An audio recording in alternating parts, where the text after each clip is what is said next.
রাজধানীর ৫ তারকা হোটেলে একে একে আসলেন ক্রিকেটার এবং যুব ক্রীড়া মন্ত্রণালয়ের উপদেষ্টা আসিফ নজরুল। ভারতে এই বিশ্বকাপ খেলতে হবে জানিয়ে চূড়ান্ত সিদ্ধান্তের জন্য আইসিসির সময়সীমা বেঁধে দেওয়ার পর ক্রিকেটারদের সঙ্গে বৈঠকে বসেন উপদেষ্টা সহ ক্রিকেট বোর্ডের শীর্ষকর্তারা। বৈঠক শেষে ক্রীড়া উপদেষ্টা আবারও জানালেন অনড় অবস্থানে বাংলাদেশ, শোনালেন ভারতে না যাওয়ার পেছনের যুক্তিও।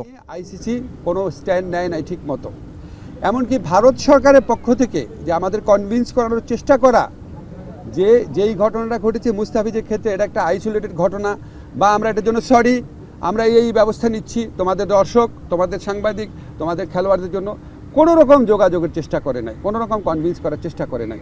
ফলে আমাদের ডিসিশন পরিবর্তন হওয়ার কোনো রকম স্কোপ নাই। বিশ্বকাপ খেলতে না যাওয়ার প্রশ্নে আইসিসির কাছ থেকে সুবিচার পায়নি বলে মন্তব্য ক্রীড়া উপদেষ্টার। আমরা মনে করি আমরা আইসিসি থেকে সুবিচার পাই নাই, আমরা এখনো আশা করব আইসিসি সুবিচার করবে। আমাদের যে বিশ্বকাপ খেলার যে অধিকার, যেটা শ্রীলঙ্কাতে আমাদের খেলার সুযোগ রয়েছে, এরকম বহু নজির পৃথিবীতে আছে যে অন্য একটা ভেন্যুতে সিকিউরিটি রিস্কের কারণে খেলা হচ্ছে, আমাদের এখানে জেনুইন সিকিউরিটি রিস্ক আছে। এদিকে ভারতে খেলতে না যাওয়াকে আয়োজক দেশের ব্যর্থতা বলে মনে করেন ক্রিকেট বোর্ডের প্রেসিডেন্ট আমিনুল ইসলাম বুলবুল।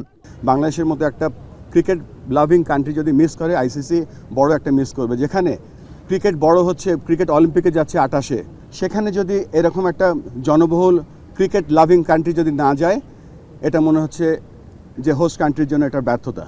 অবশ্যই জানা উচিত। যদিও অনিশ্চয়তার শেষ প্রান্তে এসেও আইসিসির সঙ্গে আরও একবার আলোচনার কথা শোনালেন উপদেষ্টা আসিফ নজরুল এবং বোর্ড প্রেসিডেন্ট আমিনুল ইসলাম। না, এটা করা যাবে না।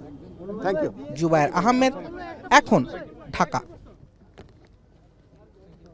কালার এক্সপার্ট এবং ডার্ক জ্যাপ সমৃদ্ধ অরিক্স অ্যাডভান্স ডিটারজেন্ট পাউডার, আপনার লন্ড্রি এক্সপার্ট।